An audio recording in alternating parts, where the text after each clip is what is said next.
my name's Dave. Welcome to my YouTube channel, Crawf Outdoors. This video is on the planning and preparation that you need to be thinking about if you're going to tackle the Cape Wrath Trail.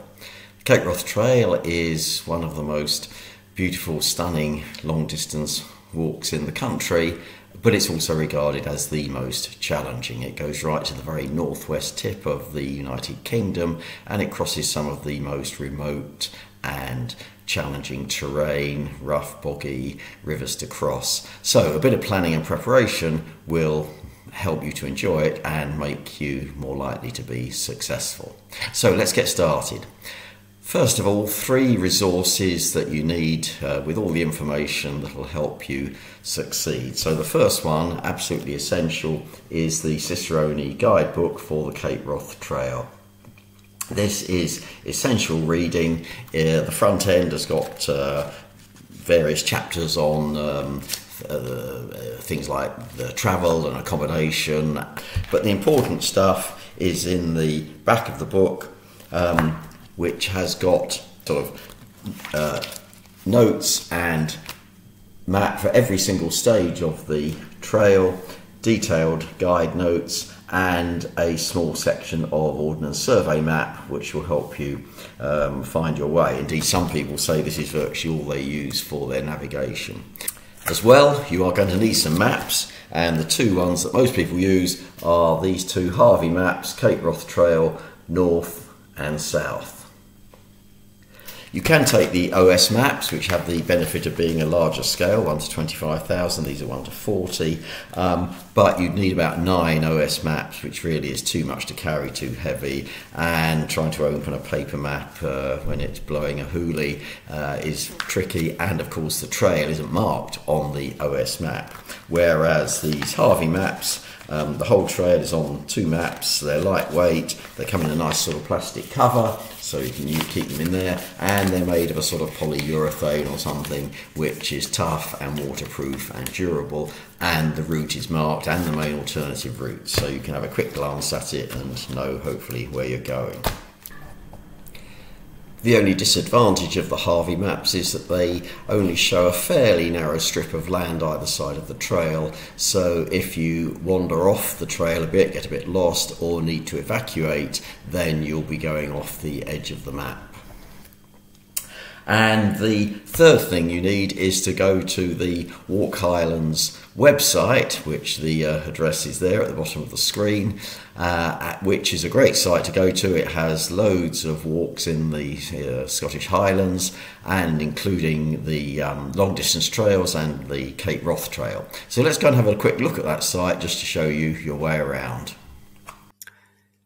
Right, here's the website, the Walk Highlands website, and what you need to go to is the Walks button at the top left there, and then you scroll down to Long Distance Walks and click on that, and it brings up a whole list of long distance walks, and obviously the one you want is Cape Wrath Trail, which is there. Click on Cape Wrath Trail, and it brings up details of every single stage and the 2 main variants at the start.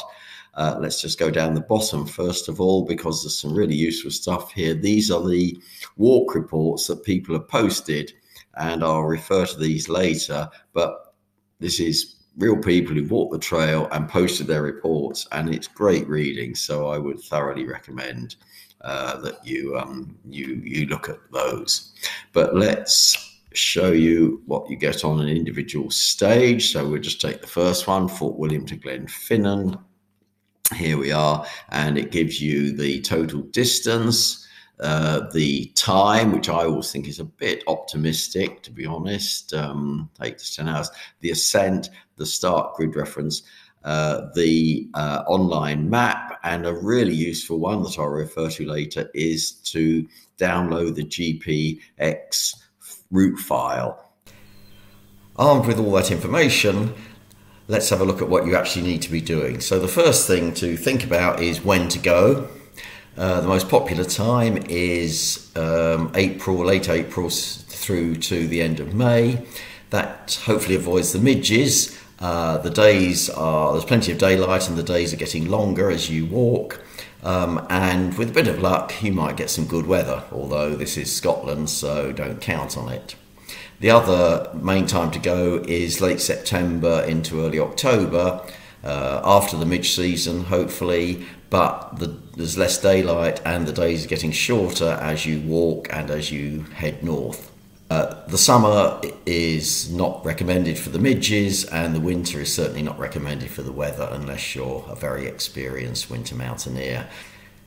The next thing to think about is your start and finish points. Now, you might say, that's obvious, start at Fort William and at Cape Wrath. Yes, if you're doing it south to north and doing it all in one go.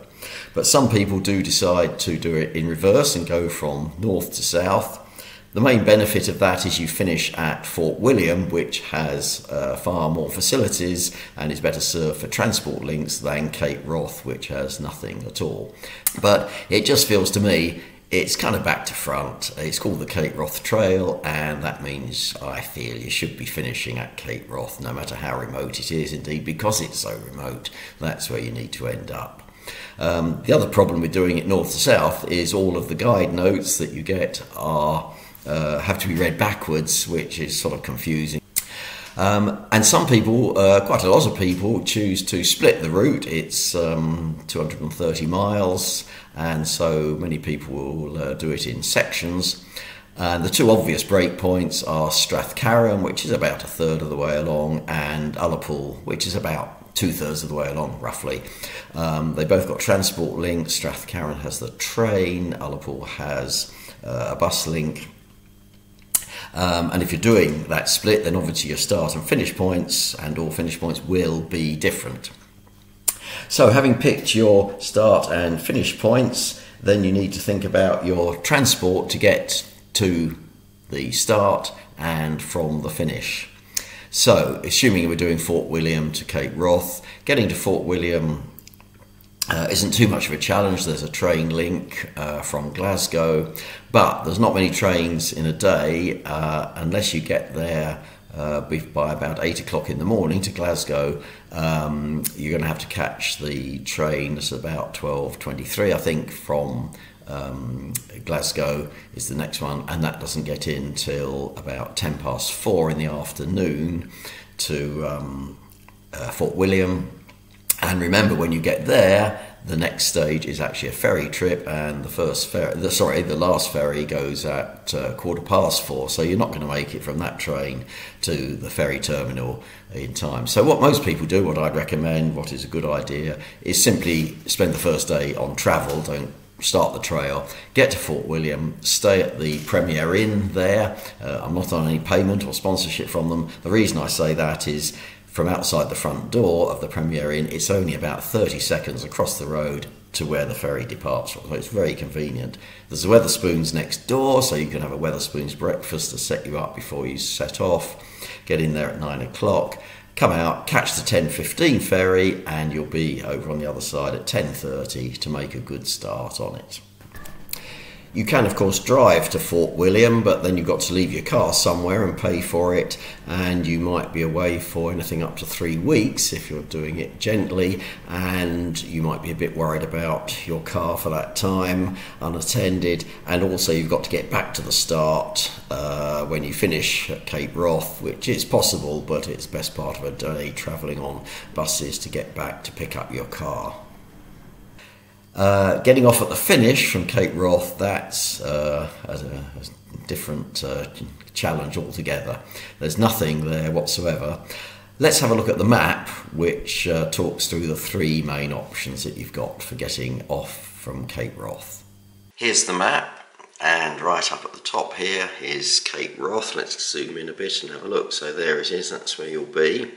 So for getting off, coming back out again, if you're there May to September, then there's a minibus that normally runs down this road here, right the way along here, down over this bit, right across here, goes off the edge of the map here, so we jump down to the bottom and pick it up again here, continues on. It's about 11 miles or so down to here, and then it runs down a bit further down to this point and zoom in a bit, there's where you get your ferry, if that's running.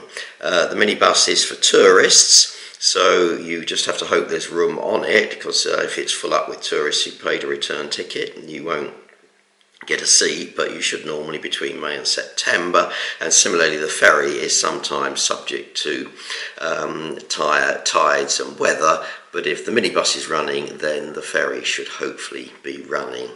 And then you take the ferry across here to a little place marked Keeldale, but there's nothing really there, and so unless you can talk nicely to someone on the minibus who's left a car there, your option is only off the map again, is to walk back up here to Durness. Once you get to Durness, then that's civilization. There's a hotel, pubs, shops, campsite, but the only transport link out of that is one bus a day at 8:05 in the morning, so you will be staying the night at Durness.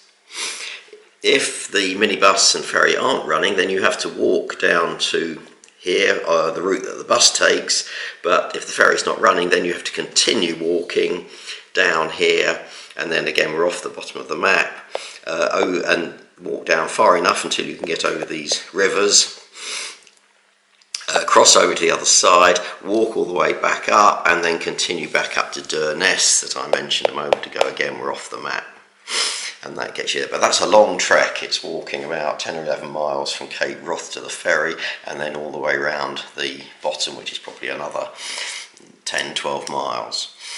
If either of those options isn't available, your third option is from Cape Wrath here is to retrace your steps. So pulling back a bit, so you'll head south along the route that you've done to get there, heading down here.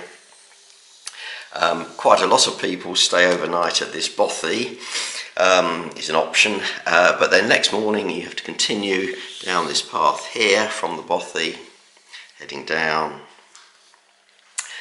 down this way, down, all the way back down here to Kinloch Burvey, which is where you were a couple of nights ago.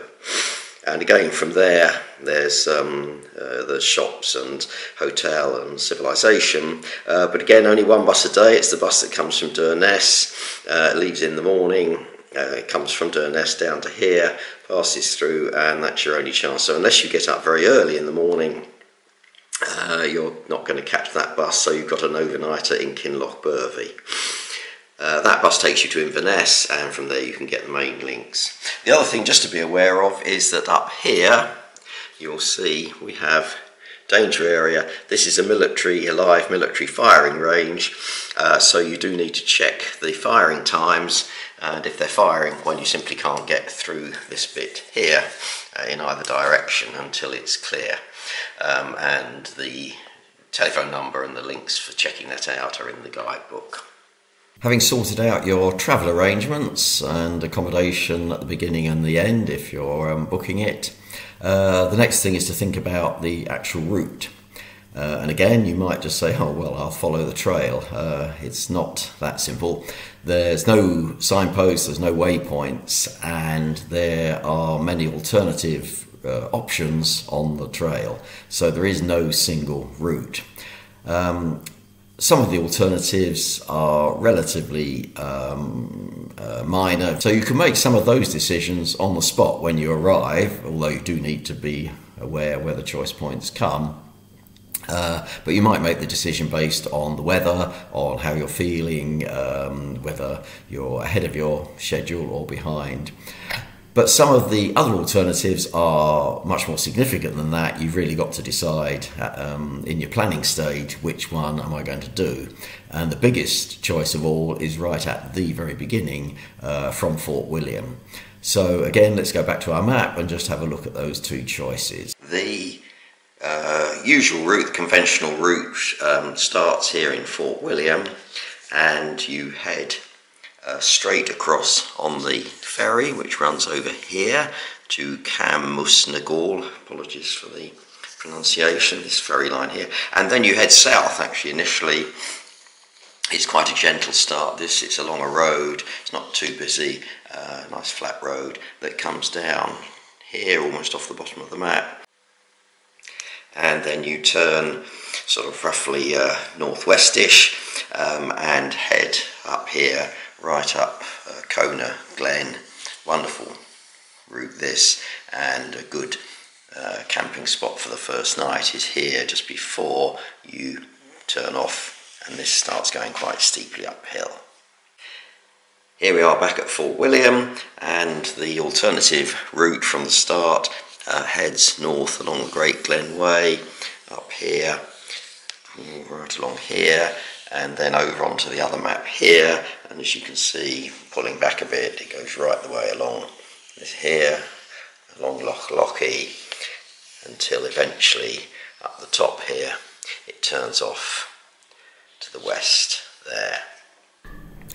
The Glenfinnan route alternative, the one where you take the ferry first of all, is the more traditional one. It's certainly more remote, it's more scenic, but it's also more challenging. You've got some quite tough walking through the Knoydart territory. Great Glen Way, by contrast, is an easier start. It's more gentle, it's less remote, you'll see more people, but it's perhaps not quite as dramatic. Once you've decided on your route, then what I do is go to the Cicerone guide here, and I go to the maps that are in the guide, and I annotate them with all the information that I think I might need, bothes, possible campsites, river crossings, any turning points, and I take that information from the notes, but it's much more convenient to have it visible on the map rather than having to keep rereading the notes. And I also put exactly the same annotations onto my Harvey map, so whichever one I'm looking at, I've got that information. And I also add the numbers for the grid references onto the map, which aren't, so you can see up here I've written the numbers. The reason being that because the map segments are fairly small, most of them just don't show what the numbers on the grid references are, and that's awkward if you've got a grid reference you want to find, like a bothy or something, then without that you're a bit stuck. You'd have to get your Harvey maps out, whereas writing in those numbers means that I can always find a grid reference. I then take my route plan and download it as a series of GPX files. The quickest and easiest way to get these is off that Walk Highlands website that I showed you earlier, but remember that that is only the route that the Walk Highlands website is suggesting, although they do have some of the main alternatives, the difference at the start. So you need to make sure that the GPX files match your exact route, and then I download them onto my GPS device. I have a sat map, but you may have different ones, and I also download them onto my phone, onto Outdoor Active app. I don't hope or expect ever to have to use those because I keep my phone switched off all the time pretty much to conserve the battery in case of emergencies, but it's easy enough to download them onto the phone, and if something did all go wrong, then I know I've got a backup there on the phone as well. Having got your route sorted out, you then need to actually plan your timetable. And I get a bit obsessional here, and I actually produce a spreadsheet on my computer and mark it out with each of the days. And your timetable, you need to think really, yes, how many days do I want to do the trail in? Some people do it in as little as 10 or so, which is very good going. That's tough. That's 23 miles a day on average for 10 consecutive days over some of the toughest terrain in the country. Most people take twice as long as that, somewhere between 2 and 3 weeks, which is more like sort of 12 to 15 miles a day, which may sound a lot if you're an experienced walker, but you need to allow for the terrain. In some places you'll be lucky to do 1 mile an hour. You may come to river crossings which are in spate and you can't cross them. And the guidebook will help you with this planning because they give you the distances for all of the stages, they give you a description of the terrain. They may, for example, say do not underestimate the difficulty of this stage, or they may say this is a relatively easy part of the trail. There's no easy parts, but easier. And they also give an indication of the number of days you could expect reasonably to take. And there's often a range, like they'll say 1 to 2 days. So deciding how many days you want to go for, let's say you want to go for about 15 to 18. You then draw up your spreadsheet, and then you then start looking at your map in detail, because you've got to actually decide where will I plan my overnight stops if I'm doing that mileage in a day. Don't think that you can just sort of walk till you feel pretty tired and it's time, I've had enough for today, I'll just stick the tent up. There's many places on the route where that you won't find anywhere at least comfortable to pitch a tent. The ground is sloping, it's boggy, it's rocky, it's uneven, it's covered in gorse or heather or bracken. To find a nice flat spot, preferably with water nearby and somewhere where you can have a reasonably comfortable night's sleep, isn't always so easy to find. The guidebook gives a few suggestions for wild camping spots, but there's not much detail. But you need to get your map out and start looking at the contours. You can go to Google Earth and actually try and view it. And a really useful resource is back to that Walk Highlands website. There are users' reports, walk reports. If you go to the Cape Wrath Trail page and scroll down to the bottom, you'll see users' walk reports, which describe what they've done, and many of them will tell you where they camped, or at least some of their best camp locations, and will say this was a lovely spot. And so you can start to draw up a sort of short list.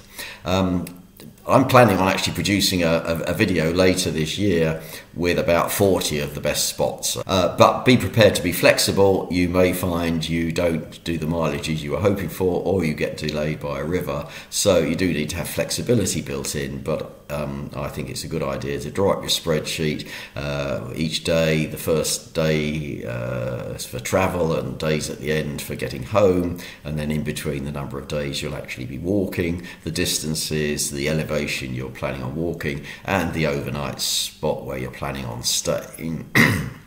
And I print this off and take it with me, and I also print off a copy and leave it with my wife. However, you may not be wild camping all the way. Many people don't. You could also be staying in the bothies. There are quite a few bothies along the way. And if you want a really good guide on this, go to this website here. Let's just have a quick look at it. And this website is self-explanatory from the title there. It's all the main bothies on the Cape Wrath Trail. So have a read through that if you're thinking of going to the bothies. Even if you're not planning on going to them, you should know where they are, because you might need them in the event of severe bad weather. Some people also stay at campsites. There's again a number of campsites along the way. There's some at Shield Bridge, at Kinloch. So you can stay at these campsites. Some of them are fairly informal places, like Barrisdale. You just turn up and there's very few facilities actually. But others are proper, well organised, well equipped campsites with good facilities. For example, at Morvish, which is just beyond Shield Bridge, that's an excellent site, or at Kinloch. But for those you will need to book. And finally, you might decide to treat yourself to a B&B or a hotel. If you do that, again, you certainly will need to book those. You'd be lucky to get in on spec, unless you're going at an unusual time of the year. And quite a few of the places on the trail are also on the NC 500. And it's become very popular, and places book up months ahead for the B&B and hotel accommodation. I'd be wary of booking too many. If you start booking campsites and B&Bs, it puts quite a commitment on you to keep to that schedule. So some people allow for this by building in a couple of days, which are either rest days or very short days. And if they find they're getting behind their plan, they can use those to catch up. The problem there is, of course, that does extend the whole trip, because you've got a couple of short days in there, so you're really building in a couple of extra days. Next, you need to think about your food. And so that's where I go back to my spreadsheet, and for each day that I'm travelling, I look at it carefully and I think, am I passing through any towns or villages? And if so, am I planning on eating there? Am I going to have my breakfast there, or pick up some supplies, or have my evening meal there? So I go through each day and look at it and think, this is what I expect I will have to take, and that gives me my total supply that I need to buy for the whole trip. And for breakfast, I just take, well, I make my own homemade sort of energy bars packed with nuts and seeds and dried fruit. But if you don't want that, you can get, these are quite good. Again, I'm not under any sponsorship for these. This is a genuine recommendation from Quaker. It's sort of porridge, but it's in a bar that you can chew. Because the problem with porridge, you've got to take milk or make it with water, which is not very nice. You need to take a pan to make it in and a bowl to eat it out of, whereas with bars you don't need any of that. For my lunches, I tend to take these ones, mug shots. They're called, they're cheapest chips from the supermarket, and you just chuck it into your mug, add boiling water, leave it for 5 minutes, give it a stir, and then eat it out of the mug. So they're a bit like sort of pot noodles or those sort of things, but the problem with those which come in a pot is if you're taking sort of half a dozen of these along with you, that's quite a lot of bulk in your rucksack, and there's a real danger that as they get crushed, the pot cracks and the stuff spills out and it's wasted, whereas these come in a lightweight paper packet. And when you're finished with it, you can just stuff the paper into your rubbish sack. It's not much weight at all to carry out till you get to a rubbish bin. You can dispose of it, and they're nutritious and tasty. For the evening, though, I go for proper high-calorie camping outdoor type meals, and my favourite are the real termat meals, and a lot of people say these are their favourite. They are expensive. They're about £9 or £10 each, and if you're taking 10 or so of those for the trail, you can do the sums yourself to work out that's quite a lot. But for me, food is quite an important part of the trail. You want to look forward to it at the end of the day. It's not just for nourishment, it's also a psychological boost to get in and have a nice tasty meal that you've looked forward to, and that boosts the spirits up. The place to go for purchasing those sort of proper camping meals I would recommend is Base Camp Foods, website along here. Let's go and have a look at that site. Here is the site, and I'll just give you a quick look around it. So if you go up to the menu along the top, you get a drop-down menu, and then, for example, you go for meals there, and then another drop-down menu. If we go for dried meals, it'll pull these up, and here you can see a huge range. These are the Summit to Eat range here. Then we come to the first real termat one there, and going down, and so you get a good choice, but you can see there is a difference in price. The Summit to Eat are about £6, the real termat are around about £10, as I warned you. So you can look through, but it's a great choice, and there's breakfast and plenty of other food. So great site to go to and browse around and get your stock in. Some people, of course, prefer to make their own, and that's fine. For me, it's just too much bother and hassle. I'd much rather take these. And there's a big advantage in the these sort of packs here that when you eat them, you just tear off the top, put in the boiling water, leave it for 8 minutes, and then eat it from the packet, which means you don't need to take any bowls or plates. In fact, all I take in terms of the eating is a mug and a spoon, and that's it.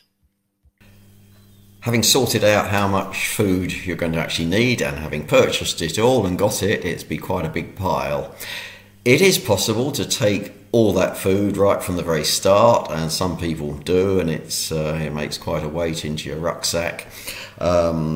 But most people, it's really too heavy. They take about 5 or 6 days, which means you need about 2 resupply points en route if you're doing the whole route, over about 15 days or something. So 5 or 6 days you pick up your first parcel, and then sort of 10 to 12 you pick up your second, and that gets you through to the finish.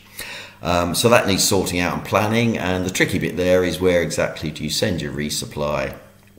parcels too. If you're staying at a hotel or B&B overnight, they will almost certainly accept the parcel for you, but do phone them first just to check. If you're eating somewhere and you've booked, they might, but again, phone, and they are doing you a favour, but they may do it for you. There are a few sort of shops and places en route which are fairly well known that they are happy to receive parcels. Perhaps the best known of these is the Kintail craft shop, which is just beyond Shield Bridge. They've got a good strong reputation. They're open 10 till 10, so you're likely to get them open. They're very happy to take parcels, but again, do phone them first out of courtesy. And please, if you do pick up your parcel there, spend some money, buy something from them. Don't be put off by the name of the craft shop. They don't just sell crafts. It's a wonderfully eccentric shop that sells everything from sort of sporrans to sandwiches. So spend a bit of money, keep them in business, and of course by doing that you make it more likely that future Cape Wrath trailers will get the same facility offered to them. If you can't find anywhere else, the post office does offer a post restaurant service, which is one where you can post a parcel addressed to yourself but to a post office. Read about it here on this website. I'll just take you there to have a look at it, and you send the parcel off and they will keep it for you for up to 2 weeks, I think. Two slight difficulties with that. One is that you need to take photo ID and proof of address to pick up your parcel, and you may not want to carry these all the way on the trail in case they get lost or damaged. And the other thing is opening hours. These are not main high street post offices. They're in little tiny village shops, and their opening hours are often quite limited, and the last thing you want is to arrive on a Friday afternoon and find the post office doesn't open again till Tuesday morning, and you've got a parcel to be picked up. So check out carefully the opening hours. The next thing to think about is your kit. If you're an experienced wild camper and hill walker, you should have most of your kit already. And if you're not an experienced wild camper and walker, you shouldn't be doing the Cape Wrath Trail as your first one. Try yourself out on something a bit simpler, a bit less challenging, say the West Highland Way or something, and see how you get on. But even if you've got your kit and you're experienced, if you're anything like me, over the winter months you spend it looking at catalogues, looking at websites, deciding you really do need another tent or sleeping bag or jacket, and you buy other bits and bobs, and so you need to think carefully, what am I actually going to take on the Cape Wrath Trail? And you need to be prepared. It could be blazing hot sunshine, so shorts, t-shirts and sun cream and a hat. Or it could be miserable hailstorms and rain, so you need your full wet weather and warm gear, and you could get both of those in the same day, as we all know in Scotland. So you do have to take a fair bit of kit with you, but equally you don't want to take more than necessary because it's all on your back, and you really do want to try and get your weight down. And again, I'm going to be posting a video just showing how to get that weight down. You should really get your base weight, that's without food, water or fuel, down to below 10 kilos, and then when you add in the food and water and fuel, it might bring it up to about 14-15 kilos. Some people get up into the 20s, and that's really a lot to carry on your back for 230 miles. So check your kit out. If you buy anything new, don't take it out for the first time on the Cape. Always test it out somewhere more locally, just in case you may find you don't want to get out there and discover you don't quite know how to put that tent up, or the sleeping bag may not be as warm as you'd hoped, or the jacket may not fit quite right, so whatever. So always test things out first, so that when you take them on the trail, you're confident that this will work, this will last, and this will survive for you. So check your kit out, get it all weighed up, see how much you can get that weight down, and make sure it's all in good working order. And the final thing to prepare is your own personal fitness, your physical and your mental fitness to go. Physical, It is demanding. It's a long trail and the terrain is challenging. You don't need to be super fit unless you're one of these people doing it in 10 days. 23 miles a day is tough, so they have to be really strong and fit. But you do need to be hill fit. The best way to get hill fit is to go hill walking, surprise, surprise. But most of us can't have that luxury doing that 2 or 3 times a week. So get down to the gym or get out running or cycling or swimming. Whatever, you just need general all-round fitness. You'll enjoy it a lot more if you are reasonably fit, and you're much more likely to finish and succeed. And you also need a bit of mental fitness. You could be spending quite a lot of time on your own if you're going solo. You may go a whole day and not see anyone. If you do meet other people, they'll undoubtedly be friendly and welcoming because you're all on the trail together. And you may have times when you're cold and wet and tired and exhausted and you've got blisters. But then you open up the tent in the morning and there's a glorious sunrise and you're looking out over the most glorious scenery, and that lifts the spirits. But you just need to be resilient enough to cope with the ups and downs of a lengthy hill walking trail. So that's it. That's all my advice. I hope you found it useful and interesting. If you have, please give me a click on the like button. It really helps the channel to grow. If you want to be kept informed when some of my other videos come out, the ones on reducing your pack weight or possible wild camping spots, then click on the subscribe button and hit the bell and you'll get notifications. So stay safe and thanks for watching.